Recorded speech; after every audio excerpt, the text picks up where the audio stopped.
Chapter 16, The Hideout. It was a dark, foggy drive heading north on Interstate 5.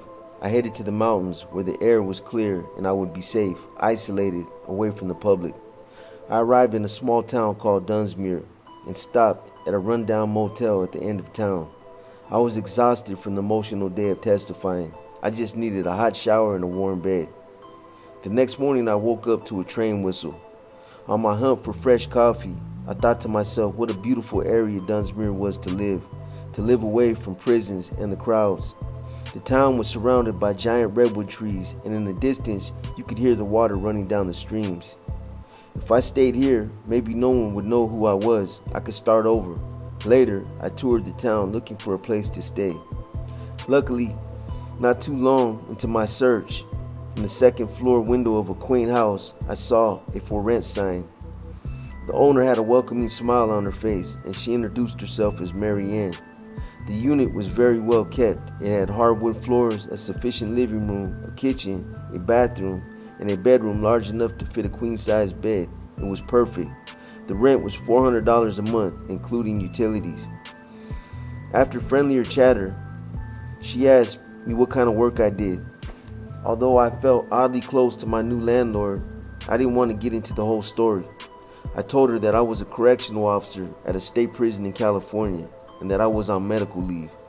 I was shocked when one day I read in the newspaper that an inmate from the Salinas Valley State Prison sent Senator Romero a letter with a white powdery substance inside the envelope along with the letter. "You better back off with the investigation on the Green Wall or we will kill you and your family." The entire state and the Department of Corrections were in an uproar. They sent a team of investigators to the prison and thought they discovered the inmate who sent the death threat. They interviewed him for hours. He took a lie detector, which he passed. He was found innocent and not charged. Attention was then towards prison staff. Well, I thought. What business would an inmate have trying to stop an investigation of the Green Wall? If anything, they would be on justice's side. A couple of days had passed when I received a phone call from Lanny. "Fox News wants to do an interview with you here in Los Angeles. They want you to tell your story on television to the world." "Okay, when is this supposed to happen?" "They want to do it on Friday." We were picked up at Lanny's office and driven to Fox's satellite station in Santa Monica, California. I was extremely nervous as Lanny and I were being hooked up with microphones. The famous Gibson and Heather Narrett conducted the 5-minute live interview about the Green Wall inside Salinas Valley State Prison. After the interview, the media frenzy really took off. Several times a day, reporters contacted Lanny wanting to set up an interview with me. Shortly after the interview, Lanny received a phone call from a high-ranking official in the Department of Corrections requesting to meet with him in Sacramento. Lanny flew up for the meeting, where he was handed a document and told that it should help out greatly with our lawsuit. It was a copy of a corrective action plan by the California Department of Corrections concerning the Green Wall. For privacy reasons, the official who provided us with the document will remain anonymous. Lanny made copies of the document and placed them into an envelope and mailed one to his office in Camarillo before boarding the long flight back to Ventura County. Lanny told me that he wanted a copy sent in the mail just in case something went wrong flying home. Lanny asked me, "Where can I send this document to you?" "Send it to this address. Attention, Mary Ann." The next day, I went to the post office with Mary Ann to pick up the document. By this time, I had informed her of my situation. She told me she had a better place for me to stay, somewhere safer and even more isolated than Dunsmuir. We loaded up both of her dogs, Boogie and Betsy, into the back of the truck. Boogie was a mix, part wolf and part German shepherd, and Betsy was a cute little mutt. Mary Ann said that Boogie wasn't afraid of anything and could hear someone coming from miles away. Boogie was my new best friend. We turned off from the freeway onto a single-lane paved road through the giant redwoods, following the river alongside of us. We climbed up the side of the mountain until we arrived at a locked gate. Mary Ann unlocked the gate and we continued to drive for another 5 miles. Finally, we arrived to her secret place. 2 cabins sat on the property, hugging the stream. They had no electricity, no cable, and no phones. Mary Ann's cabin was closest. The second cabin was about half a mile back. That would be my cabin. I headed for my new hideout, anxious to check it out. I also wanted to sit alone and read the document Lanny had mailed. Boogie followed close behind me. I opened the envelope. The cover page was dated April 15, 2004, about 3 months after I testified. The subject line was in bold letters and read, Corrective Action Plan, Office of the Inspector General's Reports related to the Green Wall and Code of Silence at Salinas Valley State Prison.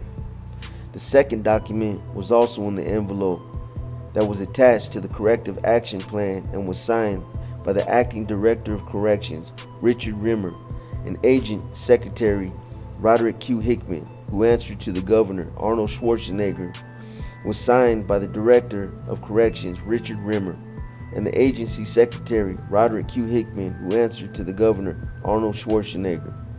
Memorandum, February 17, 2004. To all California Department of Corrections employees, zero tolerance regarding the Code of Silence. The California Department of Corrections, CDC, is only as strong as the values held by each of its employees, sworn and non-sworn. How we conduct ourselves inside our institutions and in the central office is a reflection of those values. The Code of Silence operates to conceal wrongdoing. One employee operating alone can foster a code of silence. The Code of Silence also arises because of a conspiracy among staff to fail to report violations of policy or to retaliate against those employees who report wrongdoing. Fostering the Code of Silence includes the failure to act when there is an ethical and professional obligation to do so. Every time a correctional employee decides not to report wrongdoing, he or she harms our department and each one of us by violating the public's trust. As members of law enforcement, all correctional officers must remain beyond reproach. The public's trust in this department is also violated by retaliating against, ostracizing, or in any way undermining those employees who report wrongdoing and/or cooperate during investigations. There is no excuse for fostering the Code of Silence. Your hard-fought efforts to protect the public deserve recognition. Recently, however, the public's trust has been undermined by the operation of a Code of Silence within the CDC. To correct this problem, we are taking steps to ensure the department exemplifies integrity and instills pride. Part of this effort is in the immediate implementation of a zero-tolerance policy concerning the Code of Silence. We will not tolerate any form of silence as it pertains to misconduct, unethical, or illegal behavior. We also will not tolerate any form of reprisal against employees who report misconduct or unethical behavior, including their stigmatization or isolation. Each employee is responsible for reporting conduct that violates department policy. Each supervisor and manager is responsible for creating an environment conducive to these goals. Supervisors are responsible for acquiring information and immediately conveying it to managers. Managers are responsible for taking all appropriate steps upon receipt of such information, including initiating investigations and promptly disciplining all employees who violate departmental policy. Any employee, regardless of rank, sworn or non-sworn, who fails to report violations of policy or who acts in a manner that fosters the Code of Silence shall be subject to discipline up to and including termination. The corrective action plan written by the warden at Salinas Valley State Prison reads as follows. Pursuant to your direction, I have prepared a corrective action plan to address the issues raised by the Office of the Inspector General, OIG, in their investigations about the existence of the Green Wall and a prevalence of a Code of Silence among the staff at Salinas Valley State Prison. Another major contributing factor to the climate of Salinas Valley was the management team. Since its activation, Salinas Valley had 7 wardens in a few years. Gary Lindsay, the first warden, retired approximately 18 months after activation, and a string of interim wardens followed. It was not until 2000, when Anthony Lamarche was appointed, that Salinas Valley had some stable leadership from a warden. One statement that was frequently repeated to supervisors and managers in a variety of staff meetings by Warden Lamarche was that, "You run your yards. I am not going to make decisions for you. Each of you is responsible for your yard and what goes on there." I think the degree of autonomy that this message conveyed, coupled with the lack of management tools to audit operations and general lack of oversight, created a climate ripe for abuse by staff. I was there when the Marquis was appointed in 2000. Only then did staff begin to hear a message that there was an administration in place whose goal was to establish and maintain a safe working environment, hold inmates accountable by the application of the disciplinary process and classification process, and that staff were recognized as working in a tough environment. This was the first time that officers felt support by the warden. However, there was a pattern of failures to establish and maintain staff accountability for their actions and send a clear message about expectations that officers comply with the law and conduct themselves professionally. This is when the officers took it upon themselves that they were supported and could engage in some level of misconduct without fear of consequences, otherwise known as the Green Wall.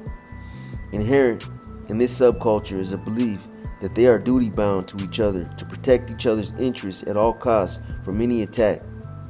Their sense of loyalty will therefore go to protecting a fellow member from any disciplinary action or criminal action by either passively or actively concealing evidence, withholding evidence, or outright dishonesty with investigators. The code of silence is an integral part of what is created by a Green Wall subculture. Having identified what I believe is the root causes of the Green Wall and the consequent code of silence, a plan of action to correct and counter the negative culture has been formulated and implemented. The plan of attack is multifaceted and requires both long-term commitment and absolute consistency in its execution. Inherent in this plan is the need to identify strategies to address segments of the staff population with messages, expectations, training, and actions tailored to their needs and designed to bring about cohesion. Commencing on February 17, 2004, a 2-hour class on ethics training was developed and presented to all staff at Salinas Valley State Prison. The class was conducted by associate wardens, the acting chief, deputy warden, and one facility captain.